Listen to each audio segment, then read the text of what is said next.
Ahora sí, ya. Dudas hasta este momento lo que hemos venido haciendo, lo que estamos haciendo es hablar acerca de la autoridad, ¿cierto? Que el apóstol mostraba cartas, mostraba credenciales, decía, esta es mi autoridad, ¿ya? Eh,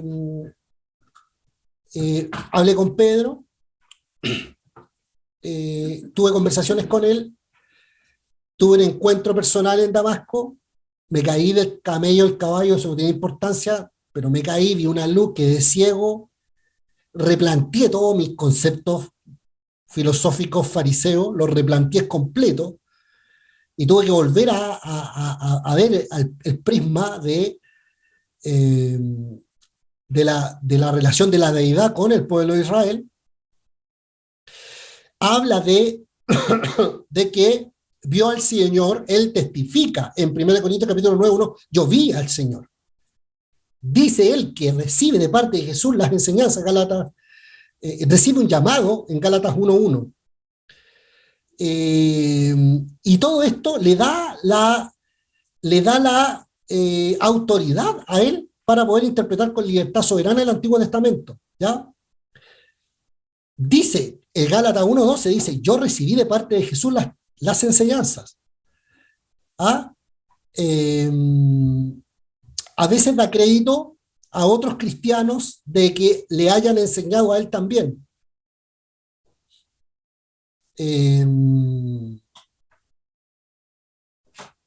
No menciona él en sus cartas ningún evento específico de las enseñanzas de Jesús, ¿cierto? Pero explícitamente, pero están implícitas en sus enseñanzas que el apóstol Pablo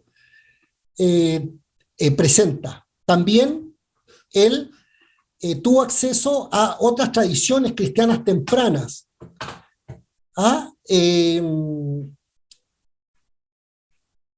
Tradiciones cristianas tempranas. Se puede, por ejemplo, tratar acerca de la forma en que el trato que se daban los cristianos en ese tiempo.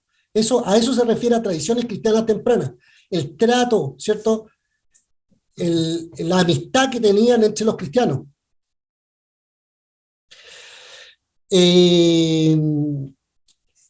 Tiene más de 90 citas del Antiguo Testamento en sus cartas. Ya. Hasta aquí, dudas hasta el momento. Hermana Elizabeth, cuénteme. El apóstol Pablo estaba totalmente convencido de su autoridad sobre la ley farisaica, a tal punto que él mataba defendiendo esas creencias. Cuando tuvo el encuentro con Cristo Jesús y educarlo luego en el Evangelio de Cristo Jesús, su vida dio un giro. Acá en Puerto Rico llamamos un giro de 180 grados.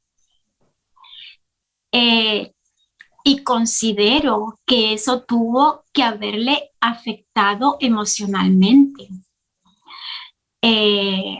Claro, en ese proceso en que estaba conociendo el Evangelio, al tener el Espíritu Santo y todo esto, pues quizás le resultó más llevadero este proceso emocional. Pero cuando una persona está convencido de una cosa y mata, y luego darse cuenta de que no, de que estaba erróneo, definitivamente, emocionalmente, eso tuvo que haberle afectado.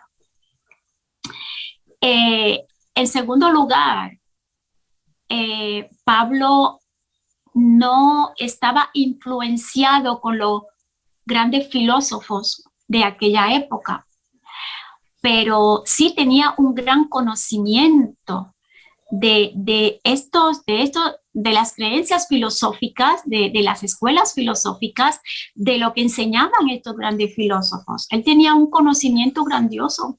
Por eso fue que Pablo se enfrentó a estos filósofos en el Areópago, sí. Que él se enfrentó con estos filósofos.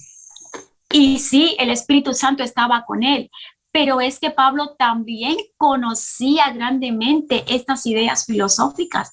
Definitivamente Cristo Jesús necesitaba a Pablo, porque Pablo era grandioso, era grandioso en cuanto a su conocimiento y su liderazgo. Eso, mi pastor. Qué buen aporte, qué buen comentario, mi hermana Elizabeth, en relación a esto. En el siglo XIX, y yendo en la línea que estaba comentando mi hermana Elizabeth, en el siglo XIX, eruditos de la Escuela de Religiones Comparadas, con su conocimiento vasto en literatura y filosofía griega clásica, asumían, ¿ah? Estos personajes asumían la dependencia del apóstol Pablo, decían que el apóstol Pablo eh, asumían la dependencia del apóstol Pablo en las religiones helenísticas, es decir, griegas, misteriosas, con su énfasis en una relación mística con una deidad, ritos, misterios, secretos y éxtasis. Sin embargo, aunque Pablo ciertamente tenía conocimiento, como dice mi hermana Elizabeth, del mundo griego, utilizaba el idioma de ese mundo para expresar el significado de Cristo e iluminar el Evangelio. No debemos considerar, por lo tanto, no debemos considerar al mundo griego como una fuente para la enseñanza del apóstol Pablo, ¿ya? Jamás tendríamos que, y es que implícitamente y explícitamente no están relacionadas, no hay un hilo conductor entre la filosofía griega, ¿cierto?, que era muy fuerte, era una corriente cultural muy poderosa. La cultura griega, con su filosofía, con sus deidades, ¿cierto? Y todo lo permeaba el mundo, permeaba la cosmovisión. Pero afortunadamente el apóstol Pablo, aunque tenía conocimiento, como dice nuestra hermana Elizabeth y como dice acá nuestra clase, digamos, el apóstol Pablo mantuvo, ¿cierto?, toda la influencia griega al margen y se centró solamente en reflejar, en hablar, en explicar de Cristo y el Evangelio de la gracia. ¿Ya? Hechos capítulo 17, por favor, si alguien lo tiene, lo puede leer. ¿Y Biblia tengo acá o no? No. Préstame la grandota. Hechos capítulo 17. Esto, hermano, es tremendo. Esto que hizo el apóstol Pablo allí es una cosa extraordinaria. ¿Qué versículo, pastor? Le digo al tiro cuál es el versículo. Denme un segundo.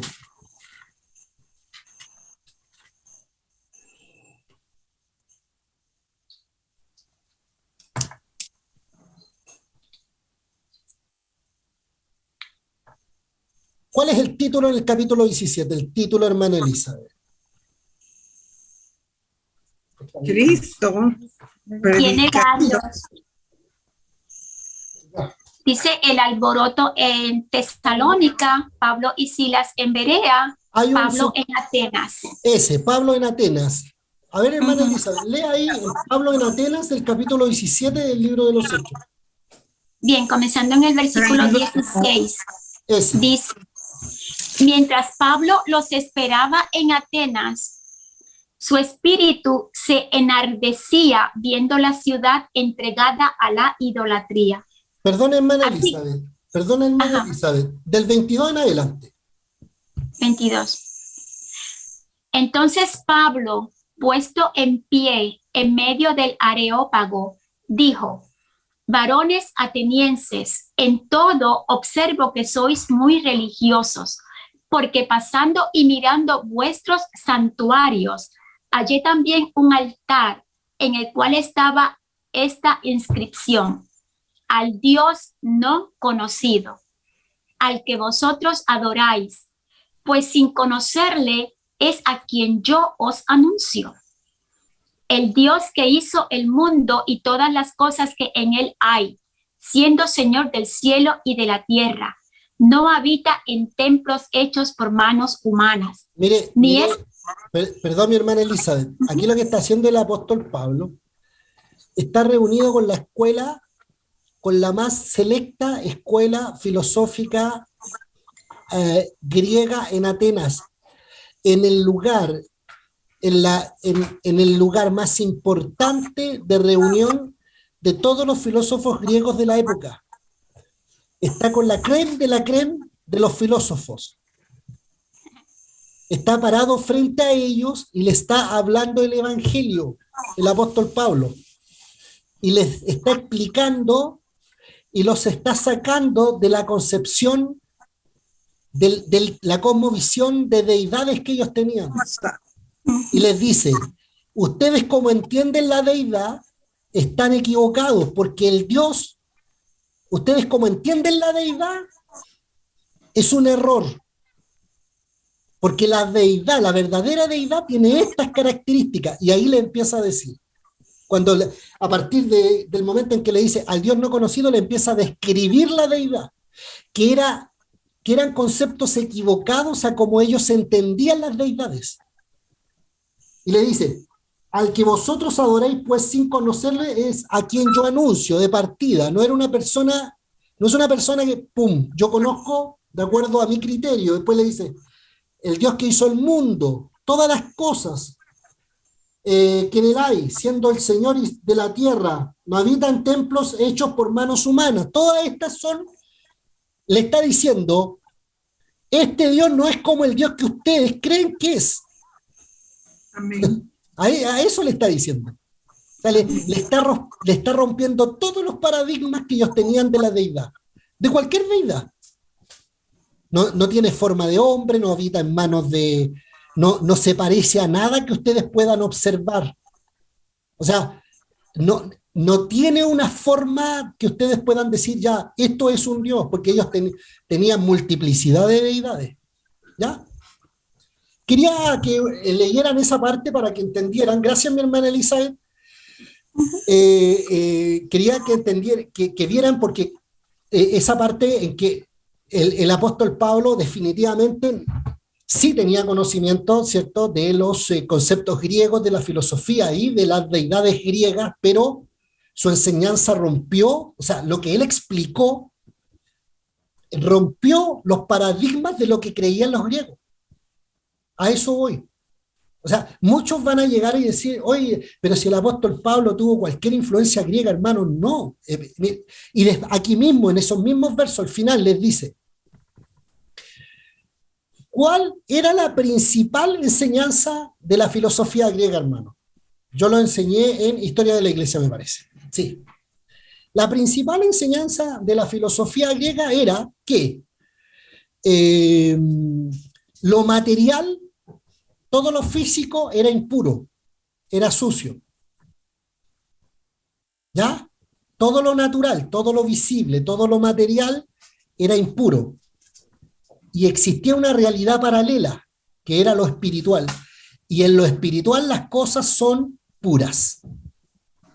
Por lo tanto, Jesús le dijo, el Dios que está en el mundo espiritual vino y se hizo carne. Y ahí al tiro los filósofos griegos aquí en el Areópago se tomaban la cabeza diciendo cómo una deidad va a traspasar algo que es sano, bueno, santo, que el mundo espiritual, y va a entrar a una esfera material y va a ser impuro. No les caía en la cabeza. Y después el apóstol le explica y le dice, pero muere y muere crucificado. Y de nuevo respiran los filósofos griegos, ya, pero murió. O sea, es decir, está bien.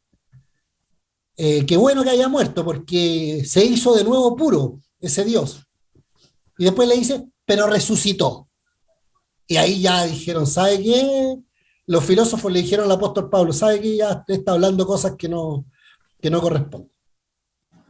Pero es el discurso por excelencia que el apóstol Pablo le da a los griegos y desbarata esta idea que algunos en el siglo XIX eruditos de las escuelas de las religiones comparadas enseñaban de que el apóstol Pablo sí tenía influencia griega. Solamente con ese capítulo del libro de los Hechos nos damos cuenta que el apóstol Pablo rompió todos los paradigmas de lo que enseñaban los griegos. Todos. La forma como ellos, y la forma nuestra, y si nosotros estamos impregnados de esta forma, la cultura greco-romana, los occidentales, nosotros los occidentales, ¿cierto? estamos impregnados de estas formas como vemos las deidades. Y más que una forma, una influencia griega o cultural greco-romana, es una forma innata del hombre. Eso lo dice el apóstol Pablo en el libro romano. El hombre hace a la deidad hombre, la hace a forma de hombre. Bueno, ya ese es otro tema, me estoy yendo para otro tema, pero no tiene influencia las enseñanzas del apóstol Pablo con la escuela griega. Sí tenía conocimiento, sí la comprendía, sí leía bien, fue capaz de predicarles ahí en el Areópago, pero no hay una influencia griega del apóstol Pablo en sus enseñanzas. Y lo otro que decía mi hermana Elizabeth, que es muy bueno, el choque o el shock que debió haberle significado a este hombre haber derribado todas sus convicciones del fariseísmo y del judaísmo. ¿Cuántos años? El apóstol Pablo en el libro de Gálatas relata que se fue 7 años a Arabia. Ahí se pierde. Hay 7 años en donde el apóstol Pablo se pierde su línea cronológica. Y lo más probable es que durante esos 7 años el apóstol Pablo se haya metido en los estudios profundos para reinterpretar todo el conocimiento fariseo, judaico que tenía con la aparición del Mesías en Cristo. Lo más probable es que esos años, si alguien tiene el texto bíblico por ahí, donde menciona en Gálatas estos 7 años que pasó en Arabia, dice, me parece que Arabia. Hermana Marta, mientras tanto, usted me estaba levantando la mano. Sí, es muy breve lo que voy a decir. Es que, pues, y yéndome en la línea de ustedes y de Elizabeth y de todo, la amplitud que usted ha explicado, pues, ya lo tenía marcado. Pues que esta persona era muy supersticiosa. Y sobre todo, yo afirmando que ignoraban al verdadero Dios. Sí. Es un resumen pequeño. Sí, sí, por supuesto. Por supuesto. Ignoraban al verdadero Dios. Hay bueno, vemos en el libro de Romanos, capítulo 1 del libro de Romanos, verso 8, 6, por ahí, el apóstol Pablo explica de que es una tendencia natural del hombre, ¿cierto? Del individuo, de la gente, de las personas, es una tendencia natural el crearse la deidad, el asimilar a la forma humana la deidad, etc. Hermana Elizabeth. El versículo está en Gálatas 1, versículo 17. Léalo. Ni subí a Jerusalén a los que eran apóstoles antes que yo, Todavía sino que no. fui a Arabia. Eso. Todavía no subía a Jerusalén a visitar a los apóstoles. Con posterioridad después dice que visitó a los apóstoles y tuvo muchas conversaciones con el apóstol Pedro. Lo más probable es que durante ese tiempo, esos 7 años, dice, 7 años o no, No dice 7 años. Galata unos que Elizabeth. 17. 1:17.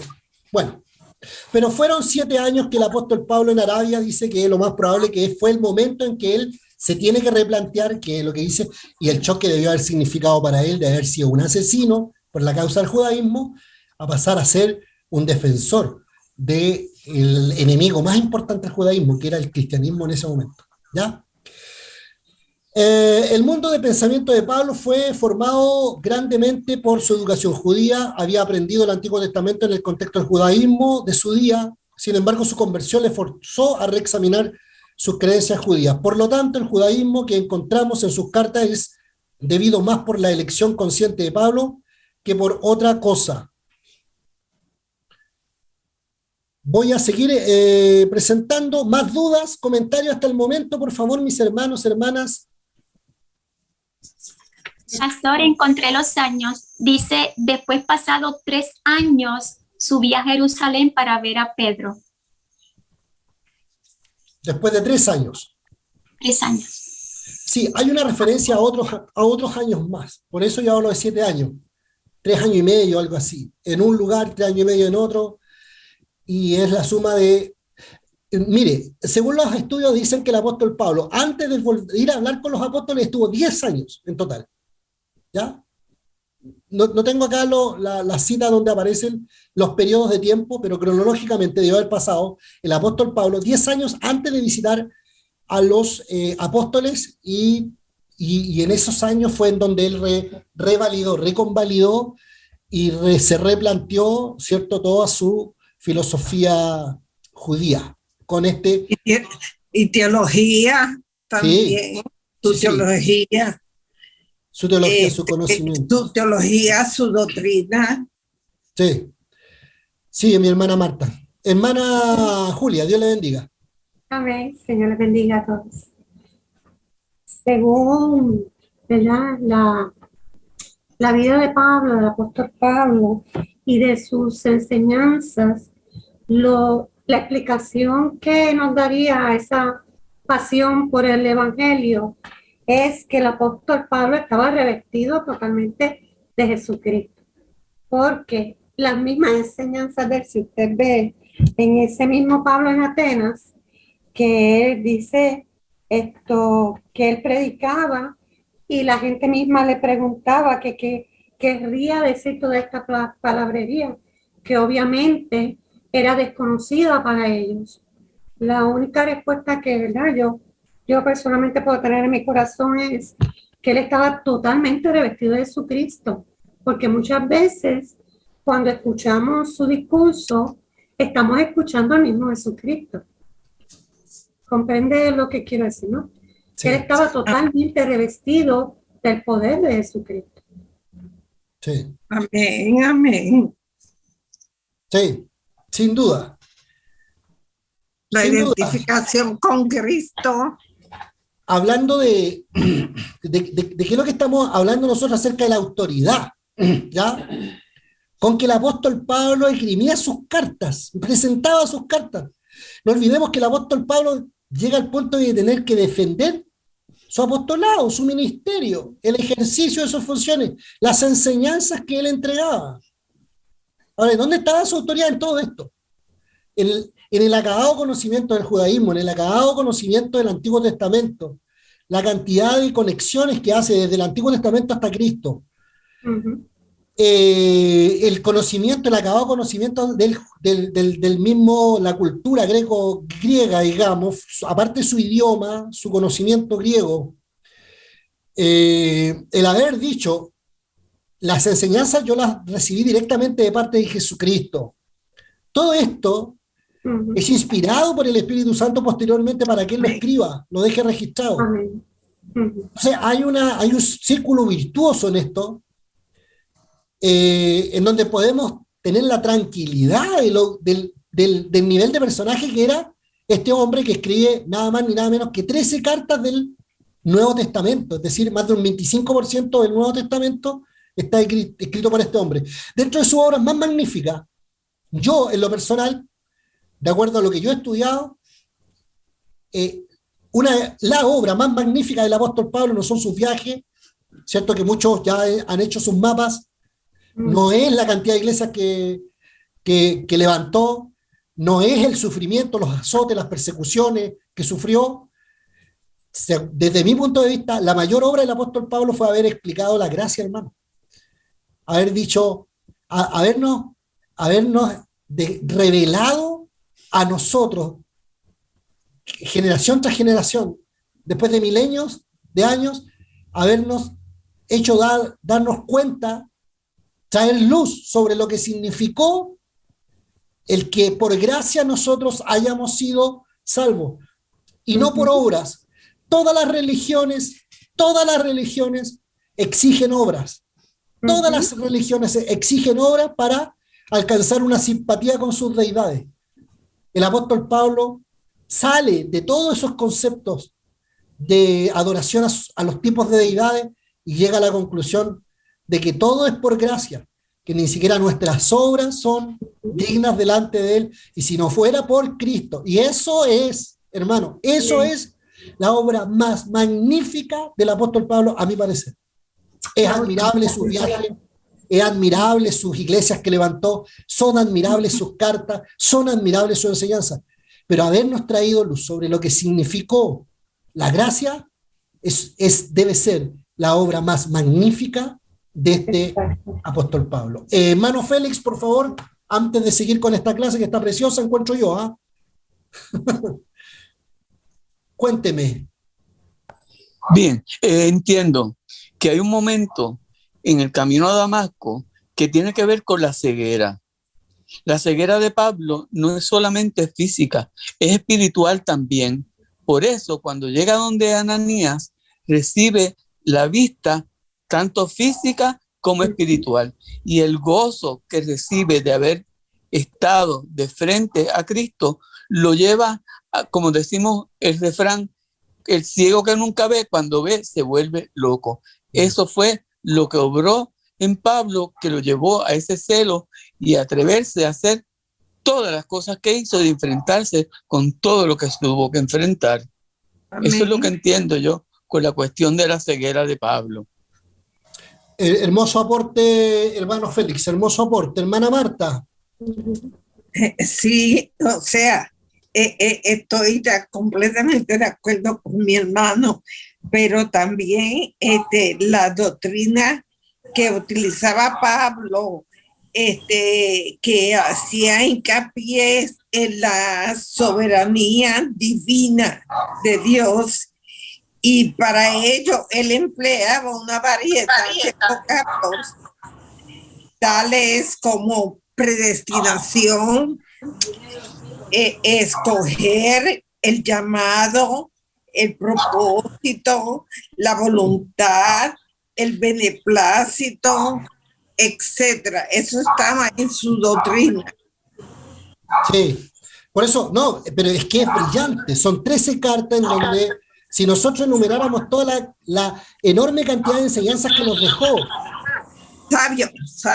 Es una cosa impresionante. Si nosotros pudiéramos enumerar, debiera dárselos como tarea, hermano. Enumere todas las doctrinas que el apóstol Pablo escribió en todas sus cartas. Son muchas. Como dice mi hermana Marta, soberanía, providencia, etc. Yo, mire, Llamado. Sí, predestinación, llamado, etc. Es algo impresionante. Vamos a seguir con esto, hermanos. Vamos a ver el tema de la cronología. Vamos a ver el tema de la cronología del apóstol. A continuación, déjeme volver a compartir.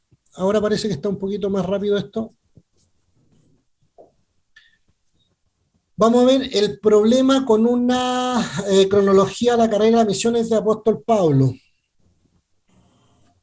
Déjeme que se presente la PPT.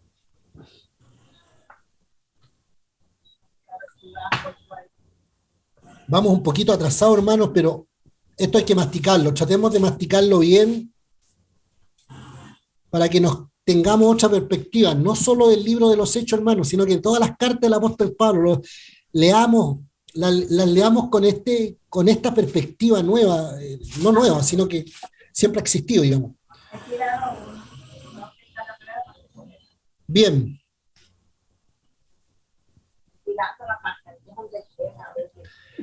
La carrera misionera del apóstol Pablo. ¿Ya?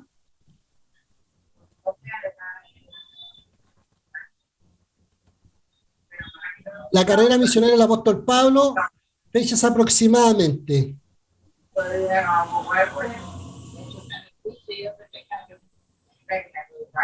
Bien.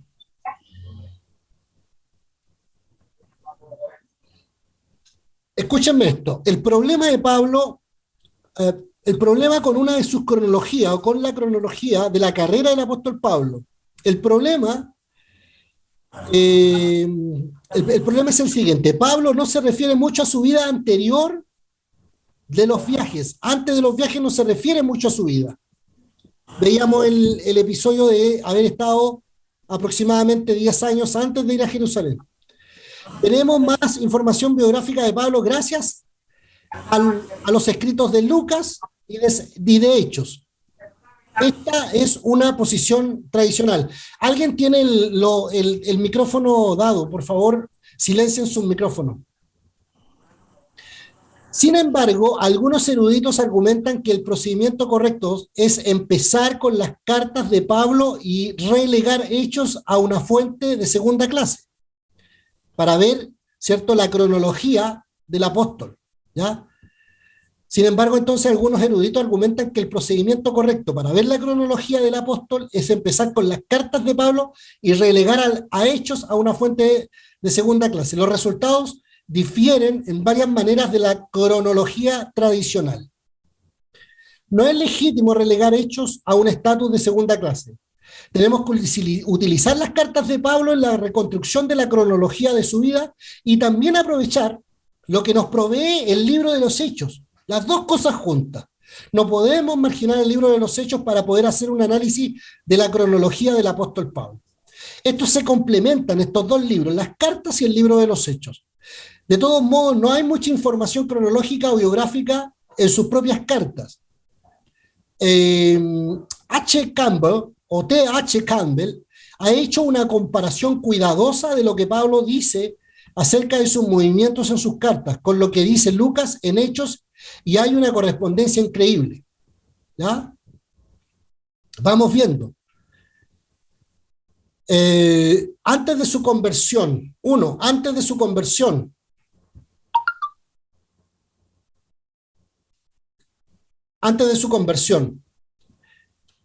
del año 31 al 33 después de Cristo. Esos años son antes de que cayera del caballo. La caída del caballo, del camello, lo que haya sido, no es importante, el animal, ¿cierto? Pero esta experiencia es una experiencia que marca un antes y un después en la vida de este hombre, del apóstol Pablo. Entre los años 31 y 33 después de Cristo, Hechos capítulo 8, participa en la muerte de Esteban, el apóstol Pablo, ¿ya? Y dio su aprobación. Celoso por la ley, quería erradicar este nuevo movimiento cristiano que amenazaba el entendimiento de la ley. Oiga, la filosofía de este nuevo movimiento cristiano era desprenderse y menospreciar no la ley en sí misma. No, anótenlo, pero con rojo, hermano, esta frase. Anótenla por ahí con rojo, la frase, la tradición oral de los ancianos. A eso se oponía Cristo, a eso se oponía el apóstol Pablo. ¿Ya? Yo debiera hacerles una tarea, ¿qué era la tradición oral que se transmitía de generación en generación? Era la interpretación de los ancianos con respecto a la misma ley. De la conversión de Pablo, el primer viaje misionero. Ya tenemos los años del 34 al 35 después de Cristo, su conversión. Gálatas capítulo 1, del 15 al 16, esas citas no están, si quieren la anotan. Y Hechos capítulo 9, del 1 al 19, está su conversión. ¿Ya? Dice que se queda un rato en Damasco, entre estos años, pasa un tiempo en Arabia y Nabatea, Gálatas 1:17, aquí estaba lo que leyó la hermana Elizabeth, y 2 Corintios 11:32. Regresa a Damasco, Gálatas 1:17. Hechos capítulo 9, del 20 al 22. Lo más probable que diga, se refiere a eso, al regreso a Damasco. Los judíos intentan arrestarlo o matarlo. 2 Corintios capítulo 11 al 32 y Hechos capítulo 9 del 23 al 24. Se escapa en una canasta por el muro de la ciudad. 2 Corintios 11, 33 y Hechos 9, 25. ¿Ya?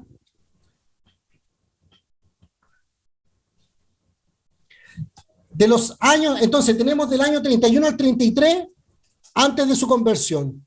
El año 34 y 35 su conversión. El año 37 la primera visita a Jerusalén.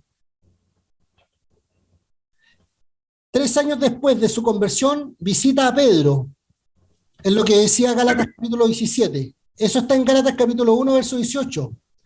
Y Hechos 9, del 26 al 30. Yo le voy a mandar esto que estoy leyendo, hermano, que no está escrito aquí en la PPT, ¿eh? Se los voy a mandar. Si se me olvida, por favor, recuérdenme. Bernabé persuade a los ancianos a recibir a Pablo, Hechos capítulo 9, del 26 al 27. En esta visita, después de su primera, o en su primera visita a Jerusalén, también el apóstol Pablo conoce a Jacob, el hermano de Jesús. De los años 37 al 45 se huye a Tarso debido al intento de asesinato contra su vida por unos judíos griegos. Pasa casi 10 años en Tarso. Del año 45 al año 46, Bernabé lo convence de trabajar en Antioquía. Entre el año 45 y 46. Y del año 45 al año 47, Pablo y Bernabé van juntos a la segunda visita de Pablo a Jerusalén con una ofrenda para los hermanos que sufrían de una hambruna. Gálatas capítulo 2, del 1 al 10. Y Hechos capítulo 11, del 27 al 30. Y después regresan a Antioquía.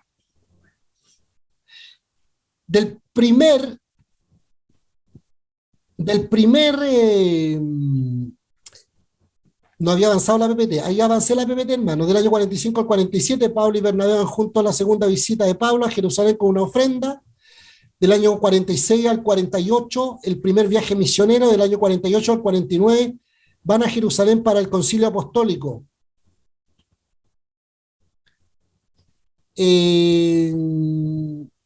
Del año 48 al 49 van a Jerusalén para el concilio apostólico. Eso está en Hechos capítulo 15 al 29, 15, verso 29. Regresan a Antioquía, Hechos capítulo 15, 30 a 33. Se separan sobre el desacuerdo acerca de Juan Marco. Estamos hablando de Pablo con Bernabé.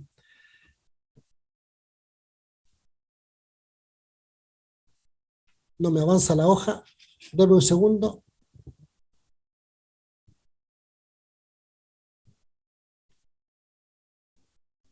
No me avanza la hoja, pero escúcheme lo que estoy leyendo. Entonces, del 48 al 51, segundo viaje misionero a Galacia, Asia Menor, Filipo, Tesalónica, Berea, Achaya, Galión como procónsul en el año 52. Ateneas, Corinto, pasa 18 meses en Corinto. Esto le sucede todo del año 48 al 51. En su segundo viaje misionero, regresa a Jerusalén. Hechos capítulo 18 al 22, visita Antioquía, Hechos capítulo 18 al 23. De los años 52 al 57, el tercer viaje misionero, muchas ciudades, pero especialmente Éfeso. En Éfeso 2 o 3 años estuvo aproximadamente. En Corinto 3 meses. Recorrió 4.300 kilómetros en 4 a 5 años. Del año 57 al 59 visita Jerusalén y cae en prisión. Del año 59 al 60, viaje por barco, después de un naufragio. Del año 60 al 62 está en prisión en Roma. Del año 62 al 64, otro tiempo de ministerio, lo más probable. Entre estos años se escribe las cartas pastorales, hermanos, entre el año 62 al 64. Y el año 64 al 65 posiblemente muere durante la persecución de Nerón. ¿Ya? Esta es la carrera misionera del apóstol Pablo. Tenemos del año 31 hasta el año 65. ¿Ya? ¿Dudas? Hasta aquí, por favor, hermanos.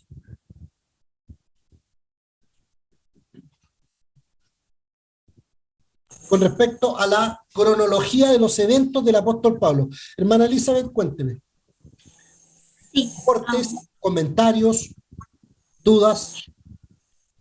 Sí, que si la desaparición por varios años de Pablo fue en la época que huyó a Tarso, de 37 al 45, allí hay 8 años, que si durante esos 8 años fue que él desapareció. Sí, sí, hay dos episodios, el de la Arabia, que es 1.17 de Gálatas, y este periodo que menciona usted. ¿De qué año me menciona? Porque yo no tengo la presentación acá. 37 al 45. Ahí suman aproximadamente 7 a 8 años. Ese es el periodo de tiempo que yo me refería de 7 años, más los 3 años de Arabia. Por eso calculan que puede haber sido 10 años en que el apóstol Pablo estuvo convalidando, estuvo conversando, estuvo reafirmando toda su filosofía. Bien. ¿Dudas hasta acá? Con respecto a la carrera, es muy importante, hermano, aprenderse esta cronología, ¿ya? Cronología del apóstol Pablo. ¿Comentarios con respecto a esto?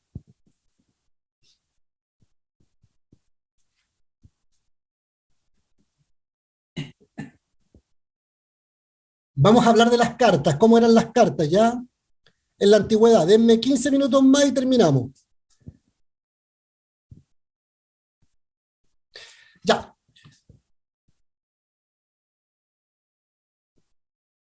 Entonces, hermanos, ¿qué hemos estado viendo? Bendito sea el Señor, hermano. Esto me llena de gozo, hermano, poder estudiar en esta perspectiva el libro de los Hechos, hermano. Cómo darnos cuenta de la obra, de lo que implica, no solo el libro de los Hechos, sino que todo su contexto. ¿Ah? Entonces, hemos estado hablando acerca de la importancia del apóstol Pablo, el trasfondo del apóstol Pablo, la autoridad del apóstol Pablo y las fuentes de su pensamiento. Y hemos estado hablando acerca de su cronología, desde el año 31 hasta el año 65 aproximadamente. Esto es muy importante para entender no solo el libro de los Hechos, sino que todas sus cartas en lo sucesivo. Como no tienen dudas con respecto a esto, vamos a pasar a la segunda unidad, que es las cartas en la antigüedad.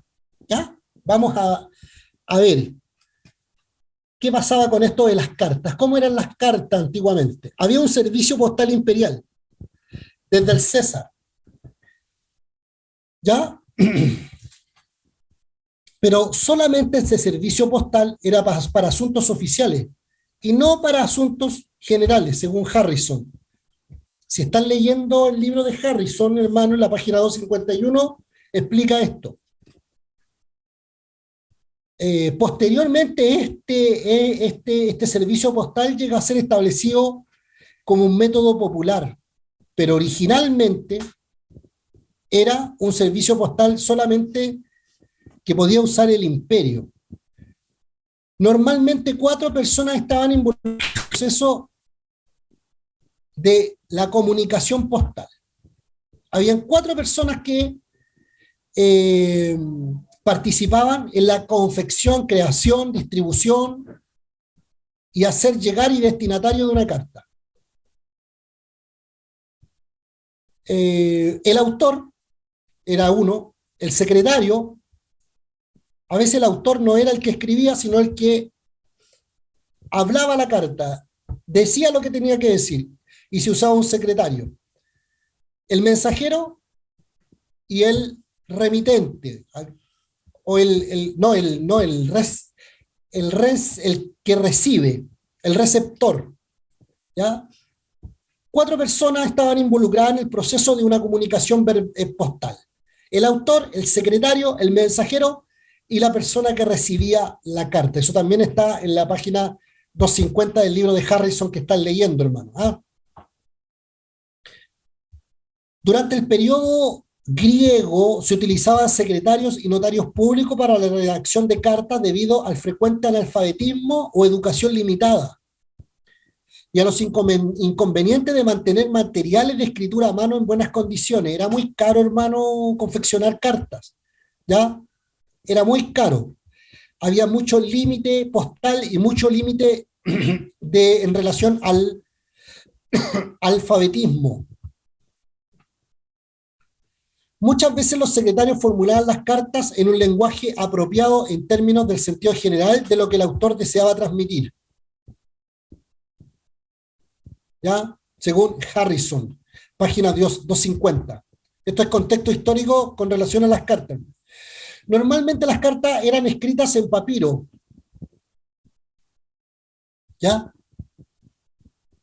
Había similitudes entre las cartas del Nuevo Testamento y otras cartas contemporáneas. ¿Ya? Había similitudes entre las cartas del Nuevo Testamento y otras cartas que se escribían en ese tiempo. El saludo, la parte principal, se distribuía de la siguiente forma, hermano. El saludo, chairein, era el saludo. En griego, chairein. ¿Ya?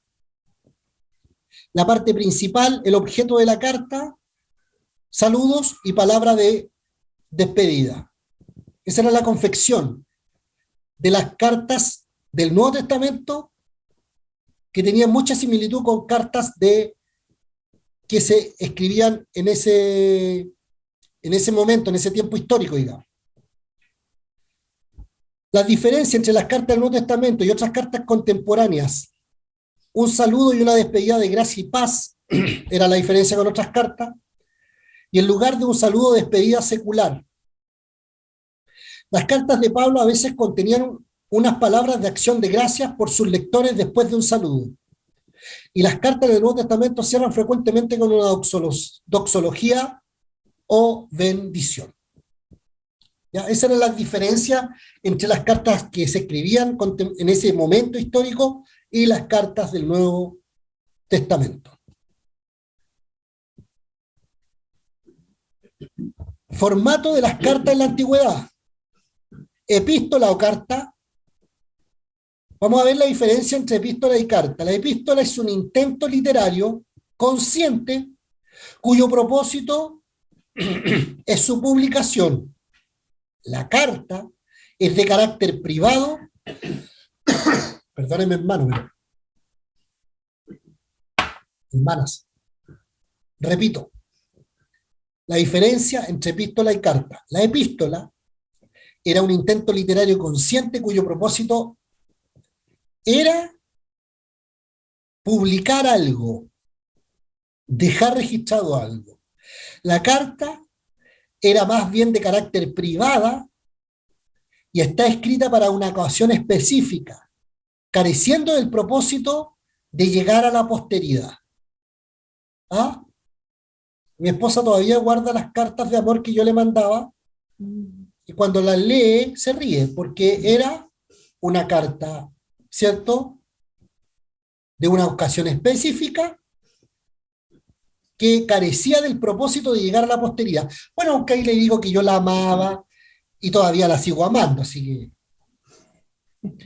es más bien esa era una epístola, porque sí era un intento literario, era un intento literario consciente cuyo propósito era la publicación de algo, de dejar desde hace 25 años escrito el amor que yo le tengo. Bueno, esa era la diferencia, ¿cierto?, entre epístola y carta. Las cartas más personales de Pablo son Filemón, Segunda de Corintios.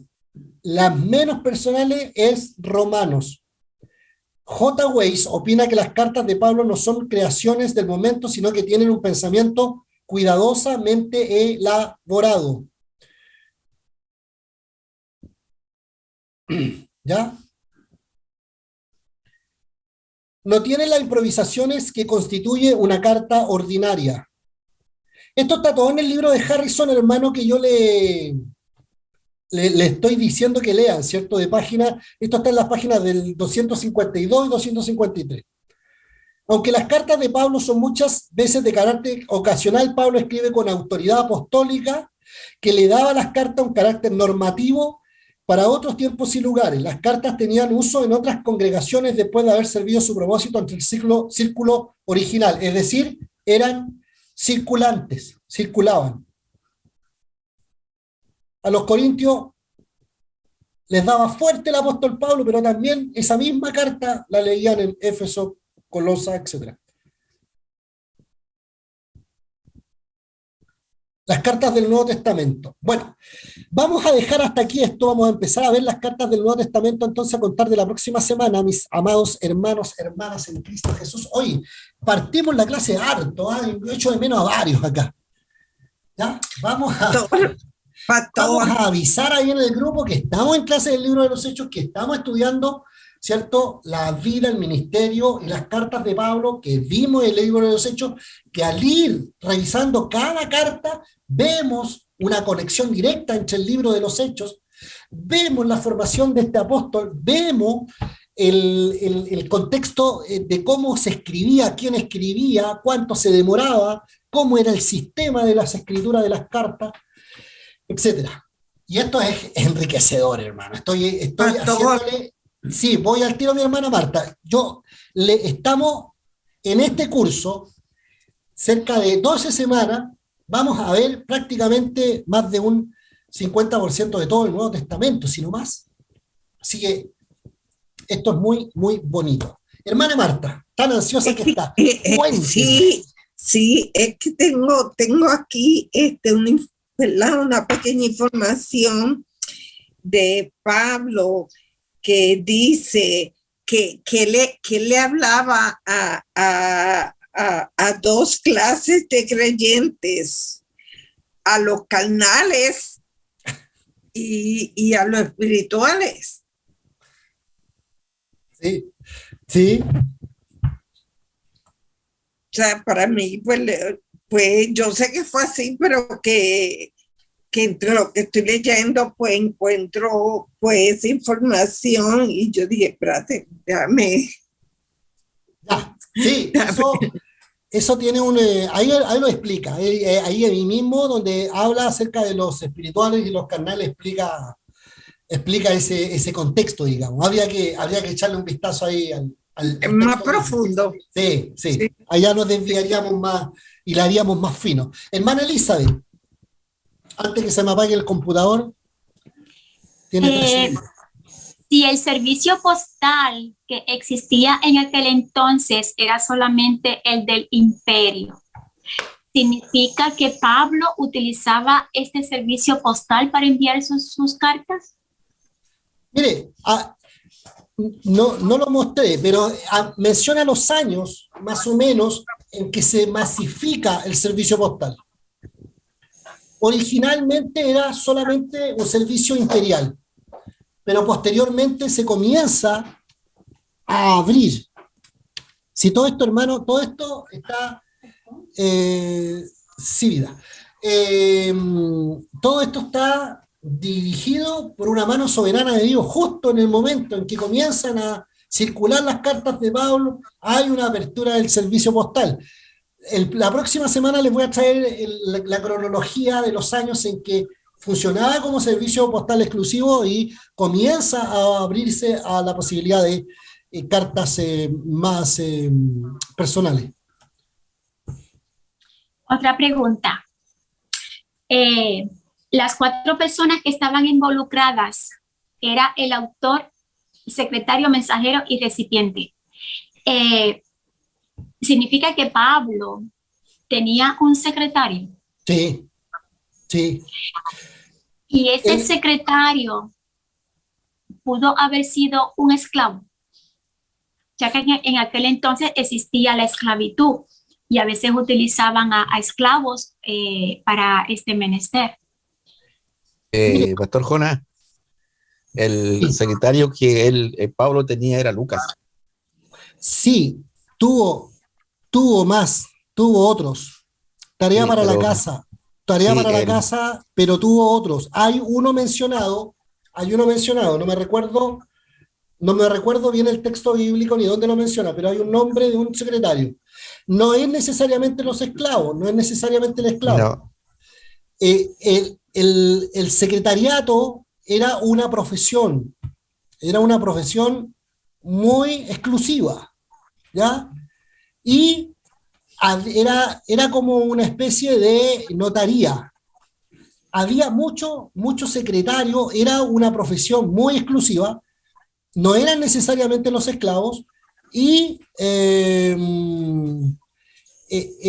el apóstol Pablo sí también escribe parte o alguna de sus cartas. No todas fueron a través de secretarios. Y los secretarios que usó el apóstol Pablo, eran todos hermanos en la fe. Ah, ok. Pastor, ¿me escuchó lo que le dije que Lucas era su secretario? Sí, también Lucas y hay Porque otros. recordemos que Lucas fue el médico que incluso cuando estuvo encarcelado en Roma, y él lo visitaba y escribía las cartas junto con él. Sí, hay otros también, mi pastor José Miguel. Sí, Por eso le sí, digo. pero Lucas también, sí, el más nombrado es él. sí. Pero a lo que se refería mi hermana Elisa, no necesariamente tuvo que haber sido un esclavo, era una profesión, Eh, eran escasos y tuvo que haber sido algún hermano en la fe. Más Amén. dudas con respecto a las cartas o lo que estuvimos viendo al final de la autoridad del apóstol Pablo.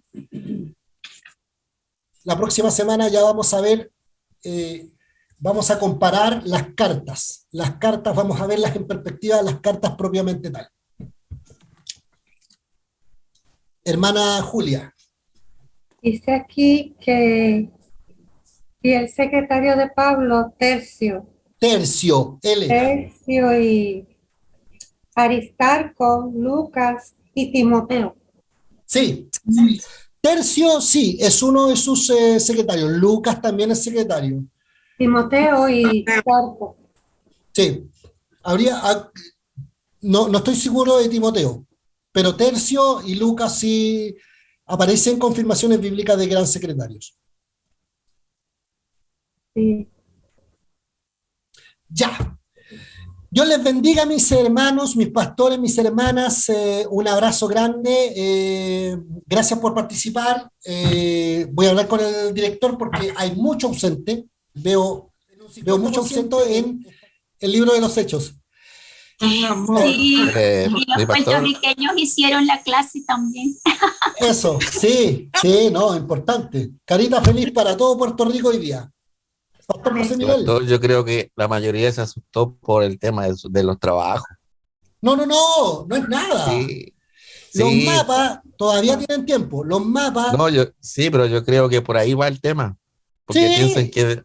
piensan que es mucho la exigencia, si no es tanto, es cosa de leer nomás. No, si es cosa de dibujar. Al final de la Biblia te dibuja y Sí, me las manda por WhatsApp y le saca fotos. Ni siquiera tienen que ser bonitos. Tiene que ser el mapa. Yo quiero que ustedes vivan la experiencia de decir, ya está aquí, ubicado acá, ubicado allá, ubicado acá.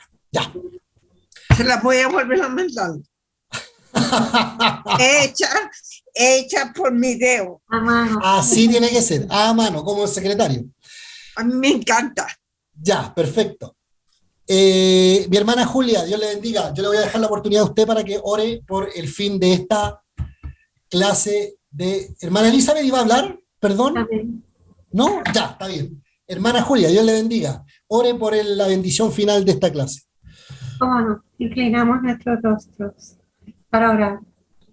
Señor Dios y Padre Todopoderoso, seguimos alabando, exaltando tu santo nombre, Padre, porque tú eres bueno, porque para siempre es tu misericordia, Señor. Te damos gracias una vez más por este privilegio que tú nos has dado de compartir con estos preciosos hermanos, Señor. Gracias, gracias sobre gracias. Te agradecemos todo lo que has hecho por nosotros y por este crecimiento espiritual, Señor. Gracias por los pastores, gracias por los maestros, gracias por su familia, gracias por los estudiantes, nuestros hermanos. Señor, te damos gracias por este medio que nos permite reunirnos como si estuviésemos juntos. Padre amado, te adoramos y te bendecimos y somos más que agradecidos, Señor. Y en estos momentos te pedimos una bendición bien especial Amén. para cada una de las personas que estamos aquí, para su familia, para su iglesia, para su país, para su pueblo, Señor. Te pedimos, oh Dios, que tú te manifiestes con poder en todo lo que ellos realicen, estos pastores tan hermosos y tan buenos, y estos maestros, los cuales amamos, Señor.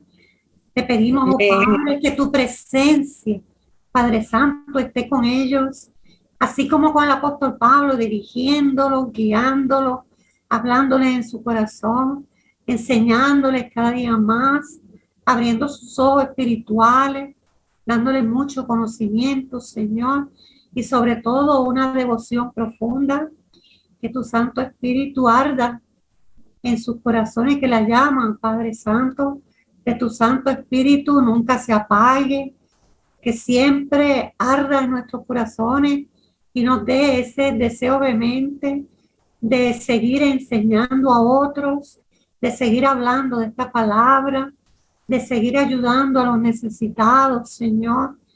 Te pedimos, oh Padre Santo, que derrame con todo tu poder, tu Espíritu Santo sobre cada iglesia, sobre cada pastor, sobre cada pueblo, sobre cada maestro, sobre nosotros, Señor, y que tú nos des una bendición poderosa, Señor, que el amor del Padre, la gracia del Hijo, la presencia del Espíritu Santo nos acompañe siempre hasta que tú regreses, Señor. En el nombre de Jesús te lo pedimos. Amén. Amén. Un abrazo, Dios les bendiga, nos vemos el próximo viernes y el martes Cristología. Bendiciones, feliz fin de Nos vemos, semana. cuídense. Gracias por Igualmente, todo. bendiciones. Felicidades a los papás. Ay, Gracias. sí, muchas felicidades. Amén, amén. Bendiciones. Amén. Que Bendiciones. se Gracias. porten bonito. Gracias, chao, chao, bendiciones. Buen fin de semana. Gracias, Bye, igual. bye. Bendiciones.